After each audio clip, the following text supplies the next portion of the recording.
Hello, geniuses. Thanks for coming.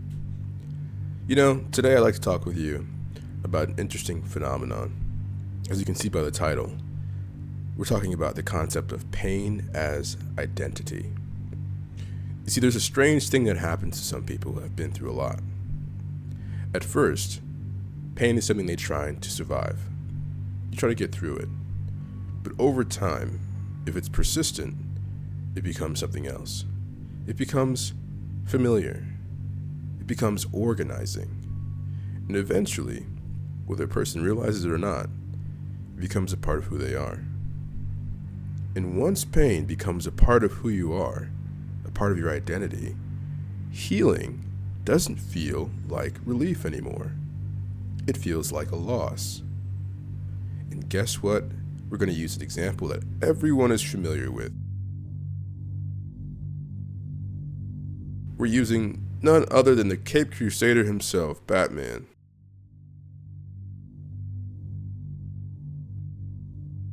Dun dun dun dun. See, Batman plays a familiar archetype, the master controller, the ultimate achiever, the highest motivation on the planet through a human. Bro leads the Justice League. He's amongst superheroes as a human through sheer determinate force of will. But I think people misunderstand Batman at times. So we're going to break down his psychology, the neuroscientific implications, and of course look at the deepest structure that we're trying to bring to the forefront of cognitive physics. Cognitive physics is a systems level explanation for what constitutes a system and the way it operates that forces behavior neurologically, psychologically, and of course archetypally. You see, in this concept, we're not just talking about pain as something that's useful. In fact, this is not about glorifying suffering. It's more about understanding why some people can't let go of pain, even when the thing that caused that pain is long gone, and why telling them to just move on almost never works. You see, Batman works here not because he's fictional, but because he's a clean example. His story isolates the pattern in a way that real life often can blur. You see, Bruce Wayne doesn't just experience a trauma. If you're not familiar with his story, when he was maybe 9 to 12 years old, depending on the canonical reference it changes, he experienced a very tragic event. His parents were murdered in front of him, and he internalized that experience.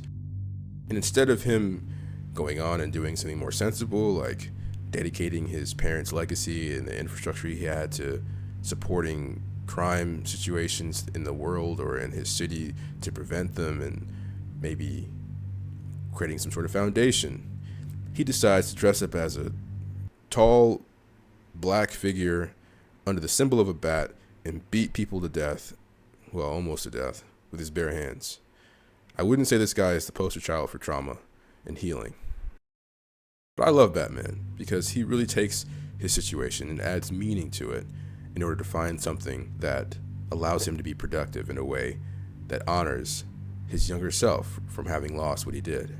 And that's really the idea we'd like to break down, is why does the mind have to do that? Why do you need meaning to essentially reference understanding from these experiences? See, the loss of his parents wasn't just some sort of painful experience that happened in the past. That pain caused him to organize his entire life around it. We praise him for being so motivational, so achieving, but in reality, this is a wounded person doing everything they can to stop this pain from collapsing them. You see, pain has become a central reference point for how he sees the world, how he sees himself, his routines, his mission, his moral code, his identity. He doesn't heal and move forward from this pain. He builds structure around it. And it wasn't intentional. To be fair, aspects of it is intentional, but his mind fractured in that moment. He doesn't even see himself as Bruce Wayne anymore. He sees himself as this archetype. That is the epitome of what's happening here. It's an effective goal if you're trying to fight crime with your bare hands in a corrupt city, sure. But psychologically, something important is happening here. Batman is not just motivated by pain. Pain is the organizing principle of who and what he is. Psychologically speaking, we see this pattern constantly, just without capes. When someone experiences prolonged performative pain early in life, it can start doing more than just hurting. It starts structuring your behavior. You see, pain gives meaning, direction, justification, coherence. For someone who's been through chaos, pain can feel stable. And it justifies your behavior because it adds a coherent structure to who you are and how you see yourself. Every person that faces his punches is facing his entire life's worth of pain in a single moment, whether it's deserving of that or not. You see, there are psychological concepts that orbit this. We have trauma-based identity, survivor identity, hyper-responsibility, like type A types, and moral rigidity after a loss. But here's the key insight. Pain doesn't just damage identity, it replaces it. So when he says he is no longer Bruce Wayne, he is this conjured identity, he really means that. Whoever that person was prior to that is quite literally gone.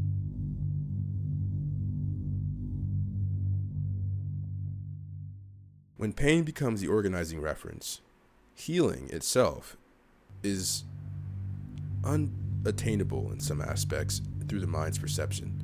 And that's a paradox. The idea thinks, if I let go of this pain, then who am I without it? That's why some people start unconsciously sabotaging their recovery. Not because they enjoy the suffering, but because the suffering is doing a job.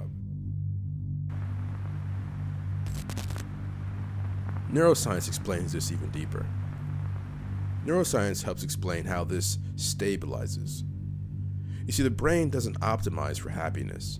It optimizes for prediction and stability. Your brain is constantly looking to predict what the next thing will take place.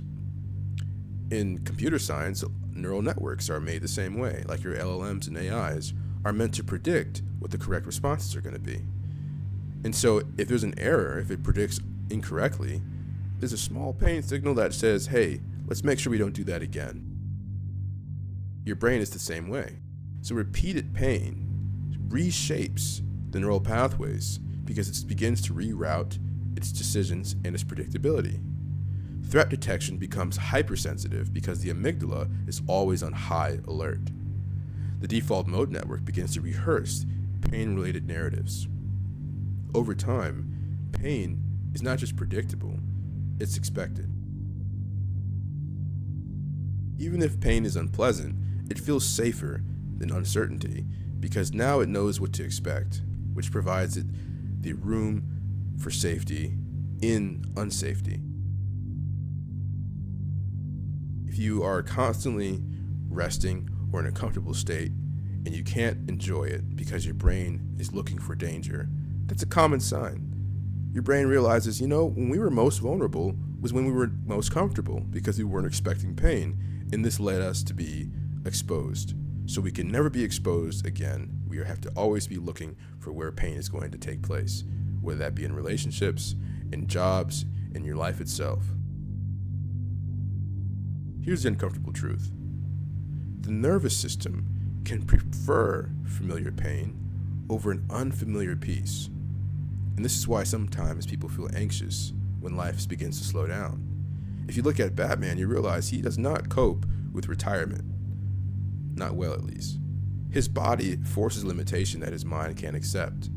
His nervous system wasn't built for calm after all these decades. It was built for vigilance. Batman doesn't retire when Gotham gets quieter. Let's say he achieves his role. Then what? In fact, he gets more restless the more he does good.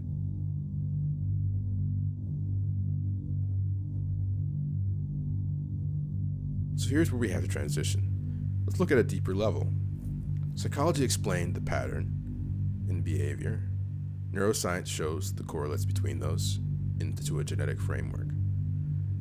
But neither fully explain why a system in itself is forced to behave and to rely in this way. It never really explains why pain becomes identity level sticky, or why it resists change even when the insight is being presented. So that's where we have to zoom out. Through the lens of cognitive physics, it's a system level response. Pain isn't just an experience at this level, it becomes load bearing. Think of identity like a structure that has to coordinate. There's memory, there's emotion, there's motivation, there's meaning, and there's action.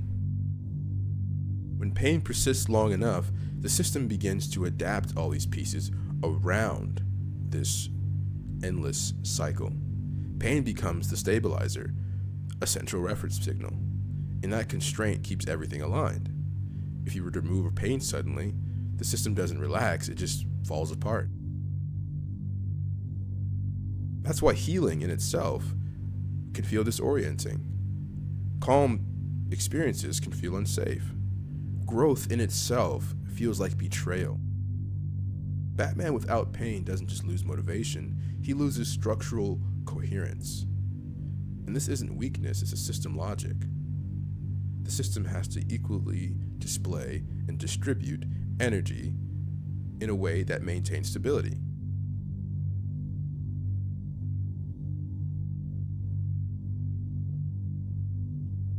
The mistake most people make is thinking that healing means subtraction, and it really doesn't. Healing is about replacement.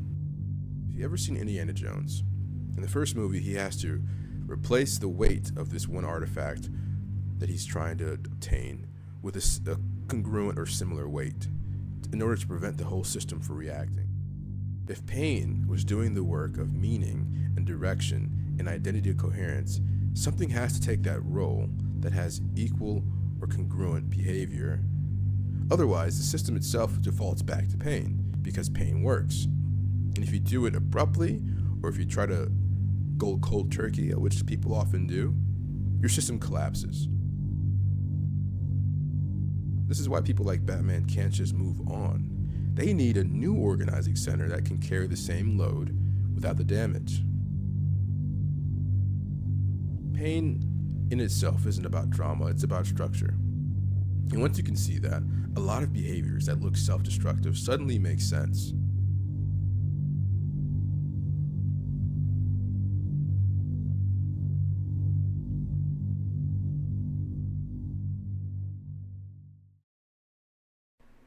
Hi guys, I really appreciate you watching this video. If you made it this far, give yourself a pat on the back. If you liked this kind of video, if you liked how this turned out, give it a like, let me know. If you like changes, or if you have a different idea, or you have opinions, feel free to share them. I'd love to hear them. I'm going to be making a lot more videos like this moving forward. I also have a fuller curriculum where I really dig deep into the mechanics behind all three layers, all four layers technically speaking, for the role and archetypes that show up in life, the psychological components, the neurological components, and of course the cognitive physics substrate. That really is what I'm trying to focus on and introduce into the public. The idea really is about helping us to understand with clarity what's going on with us as a people, to have more compassion and to have more precision when it comes to try to face and to try to grow as a individual, as a community. So if you've liked this, if you like this kind of content, this kind of tonality, join thatschool.com.